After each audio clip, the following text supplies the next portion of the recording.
Cada vez mais a conversa de Jesus com Nicodemos me impressiona. Desta vez, lendo a palavra de Deus, fiquei mais impressionada do que nunca para vir falar com você sobre este assunto. E a gente tomou essa frase que Jesus falou para ele: você é mestre em Israel e não sabe dessas coisas. Foi forte, mas vamos ver o contexto que Jesus está falando e o que ele quis dizer com isso e o que nós podemos aprender desta conversa tão intrigante, tão diferente com Nicodemos. Vamos ler, portanto, no texto de João, capítulo 3. Vamos começar no versículo 8 e somente até o versículo 12. Nós meditamos na semana passada nos primeiros 7 versículos deste capítulo e, portanto, nós vamos seguir aqui a partir do versículo 8 do capítulo 3 de João. Diz assim: o vento assopra onde quer e ouves a sua voz, mas não sabes de onde vem nem para onde vai. Assim é todo aquele que é nascido do Espírito. Nicodemos respondeu e disse-lhe: como pode ser isso? Jesus respondeu e disse-lhe: tu és mestre de Israel e não sabes isto? Na verdade, te digo que nós dizemos o que sabemos e testificamos o que vimos, e não aceitais o nosso testemunho. Se vos falei de coisas terrestres e não crestes, como crereis se vos falar das celestiais? Meus queridos irmãos, que coisa, não é a gente tomar atenção na conversa de Jesus com Nicodemos e parar tempo, parar para meditar, parar para tomar atenção e distinguir as coisas que estão sendo faladas e a realidade das pessoas, porque enquanto Jesus sabia bem do que ele estava falando, eu acho que Nicodemos nem imaginava o tipo de conversa, as respostas e as colocações que Jesus havia de fazer para ele. E nessa segunda parte da conversa vem 2 pontos que me chamaram muitíssima atenção. Veja que Jesus começa dizendo, comparando aquele que é nascido do Espírito com o vento, que vem, que você escuta, mas você não sabe de onde vem, para onde vai. Eu mesma, conhecendo a Bíblia Sagrada, sendo nascida de novo, tenho dificuldade de interpretar este versículo. Ora, Nicodemos estava perdido deste contexto, mas Jesus fez essa colocação falando de uma realidade, uma comparação de algo físico com algo espiritual, que é o nascer de novo. E Nicodemos, com certeza, falou como pode ser isso, ou seja, ele queria entender a realidade das coisas espirituais. E a primeira resposta de Jesus foi o que nos parece até um pouco grosseira, mas que nos faz refletir neste dia. Ele diz: você é mestre de Israel e não sabe disso? E a primeira coisa que eu aprendo desta palavra de Jesus é algo que nós devemos abrir os nossos olhos para ela. Porque Nicodemos não era um mestre em filosofia, Nicodemos não era um mestre em ciências humanas ou, enfim, outras ciências exatas, não. Ele era mestre de Israel. O que isso quer dizer? Ele era mestre da religião do povo de Israel. E o que era a religião do povo de Israel? A lei dada por Deus. A Bíblia da época era composta do Pentateuco, que eram os livros de Moisés, os livros históricos e os livros poéticos e proféticos. Este era o texto sagrado que Nicodemos o conhecia, diga-se de passagem, era um povo muito educado, ou seja, estudavam, aprendiam as escrituras, e Nicodemos era mestre, né? Diz aqui o texto que ele era um dos fariseus. Então, alguém que se dedicava ao estudo e à vivência com a lei de Deus. Portanto, ele deveria, sendo mestre das coisas de Deus, ter alguma compreensão das coisas espirituais. E aí Jesus coloca o dedo em riste, dizendo: como pode ser? Porque ele pergunta, como assim? Sobre a explicação do nascimento. E Jesus vira a pergunta e diz: como pode você ser? Que você é mestre de Israel. Você é mestre da religião. Você é mestre de guiar pessoas a Deus, às coisas de Deus. E você não sabe disso. Então essa é uma verdade que nós temos que tomar atenção, porque há muitas pessoas no nosso meio, estou falando evangélico, Eu não estou falando do cristianismo aberto, porque com nome de cristãos, os mormons podem entrar em algumas categorias, as pessoas chamam os mormons de cristãos também, os testemunhos de Jeová, enfim, outras religiões evangélicas ou que de alguma maneira aceitam a Bíblia de alguma forma, enfim, mesmo que você possa categorizar em aberto, eu quero fechar mais, eu quero trazer o foco para o nosso meio evangélico mesmo. E há muitos mestres, há muitos que estão sendo ouvidos, há muitos que nós mesmos pentecostais estamos aplaudindo e dizendo, olha, este conhece das coisas de Deus, conhece das Escrituras, este é mestre no nosso meio, e eles não entendem estas coisas espirituais. Você escuta a Bíblia, você escuta uma certa sabedoria, mas há discernimentos de coisas espirituais que não são aceitas por eles, e, portanto, não compreendidas. Amém? E o evangelho de Jesus em sua completude não vai ser mudado, não pode ser mudado por aquilo que alguém possa dizer, isso eu quero, isso eu não quero, isso eu aceito que a igreja faça, isso eu não aceito. Então nós vamos ver que por uma ou outra coisa nós temos que ter muito cuidado de quem nós categorizamos por mestre sobre a nossa vida. Porque Jesus pôs o dedo em rixe aqui em Nicodemos, que era uma pessoa de bem, irmãos. A boa intenção de Nicodemos é nítida aqui. E Jesus seguiu a explicar, ele abriu o entendimento, ele explicou, mas ficou escrito para nós esta realidade.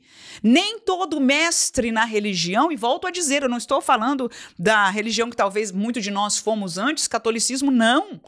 Eu estou falando do cristianismo evangélico.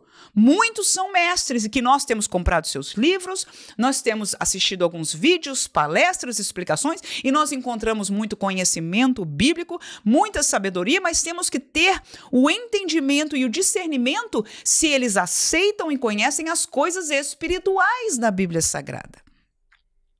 Então essa foi a primeira coisa. Aí Jesus continua, pergunta para ele, você é mestre em Israel e não sabe disso? Aí ele diz, na verdade, nós dizemos que sabemos, testificamos os que vimos e não aceita os nossos testemunhos. Aí vem a segunda coisa que eu gostaria de meditar com você neste dia. Jesus fala o seguinte, se eu vos falei de coisas terrestres e não crestes, como crereis se vos falar das coisas celestiais? Então Jesus agora divide e explica para Nicodemos, coitado do Nicodemos, deve ter saído com dor de cabeça, sobre coisas terrenas e coisas espirituais. E ele aqui nos traz uma revelação, um entendimento lindo, aleluia. Qual é? É que a revelação primária de Deus, inclusive ao seu povo, foi bem mais voltada, se não totalmente, às coisas humanas que pudessem ser entendidas. Quando você olha no Antigo Pacto, quando você olha a lei de Moisés, quando você olha o sistema de sacrifício, o tipo de punição, as coisas que eles viviam e eram requeridos de Deus para fazer, todas elas eram baseadas em coisas humanas, que se via na justiça que a pessoa humana conseguia alcançar. Mesmo que aquilo lhes estivesse trazendo comunhão com Deus, no sentido de que os seus pecados seriam perdoados através daquele sacrifício, Deus estaria perdoando o pecado do seu povo, ou individualmente, as ofertas ao Senhor, mas tudo era visto, ou seja, a primeira revelação de Deus foi feita baseada em coisas terrestres. E agora Jesus põe o dedo em rixe mais uma vez a este fariseu da lei, conhecedor da lei, disse, olha, se eu vos revelei, se eu vos mostrei, se eu vos apresentei as coisas terrestres e vocês não creram, e a verdade é que ninguém cumpriu a lei. Muitos a tinham religiosamente, mas não usavam dela para verdadeiramente conhecer a Deus, aproximar-se do Deus que é Espírito. E ele disse, eu apresentei isso e vocês não creram. Como vocês vão crer se eu apresentar, se eu falar de coisas espirituais? Então, está um esclarecimento profundíssimo, porque agora, a partir deste momento da vinda de Jesus, e você vai ler no texto sagrado, nos evangelhos, que ele começa a abrir o leque das coisas espirituais, mesmo através de parábolas, porque parábolas são histórias narrativas, ou seja, não são verdadeiras, de coisas humanas, de coisas que as pessoas entendem a nível humano, mas que significa, que mostra, que revela uma verdade espiritual. Então Jesus vai fazer a ponte. Primeiro, era tudo praticamente humano, ainda que estava revelando as características de Deus, os atributos de Deus através da lei. Ninguém nega isso, pelo contrário. Mas eles não entenderam. Agora Jesus, por parábolas, abre ainda mais, não é? Amplia o reconhecimento das coisas espirituais, isso que a gente vai estar vendo e estamos vendo a cada segunda, quarta e sexta, quando estamos caminhando nestes livros dos evangelhos, aleluia. Então, esta é uma realidade patente. E nós vamos entender que a revelação sábia de Deus é esta. E depois de tudo isso, a gente vai ver na palavra de Deus revelações diretamente, ou explicações, ou palavreado, ou conversas extremamente mais espirituais, ainda que tudo traz prática, ou seja, mas pelo menos já foi aberto o leque, no melhor do sentido, das coisas espirituais, mas que são vividas na nossa humanidade. Então nós vamos ver este caminhar, mas as primeiras coisas, as mais simples de entender, e Deus fez isso propositadamente. Porque quem não consegue obedecer ao terrestre, ao humano, a dizer, olha, obedeça ao seu líder, ao pastor, a isso. Como é que ele vai querer obedecer a uma realidade espiritual que ele não vê? Então, este paralelo é bíblico e se repete muitas vezes. E quais são as coisas humanas que nós temos que fazer, por exemplo, a nível de igreja? O dízimo, a alegria de ir à igreja fisicamente, sair de casa, ir à igreja, ir para a igreja, estar na comunhão dos santos. É uma coisa física, é uma coisa que você tem que decidir naquele domingo, ou na quarta-feira, ou na terça-feira, quando você tem o seu culto de doutrina, culto de oração. Somos nós que decidimos, são coisas humanas, mas se nós não fazemos, não cremos, não entendemos a importância destas coisas a nível humano, não cuidamos de obedecer a Deus através das coisas terrestres, como Deus poderá nos apresentar a grandeza das coisas espirituais? E muitas vezes nós reclamamos e dizemos, está todo mundo virando carnal, a igreja está morrendo. E nós estamos querendo um avivamento, nós estamos querendo as coisas espirituais, nós estamos querendo o fogo do céu. E eu faço essa pergunta para nós que Jesus fez para Nicodemos. Se nós não estamos obedecendo, fazendo um paralelo, ele aqui diz crer, né? Mas eu faço esse paralelo. Se nós não estamos crendo na palavra que nos chama a fazer coisas terrestres, se nós não estamos obedecendo a estas coisas, como é que nós queremos crer, ver e obedecer aquilo que é espiritual? Claro que nós podemos até dizer, eu sei que existe e eu quero.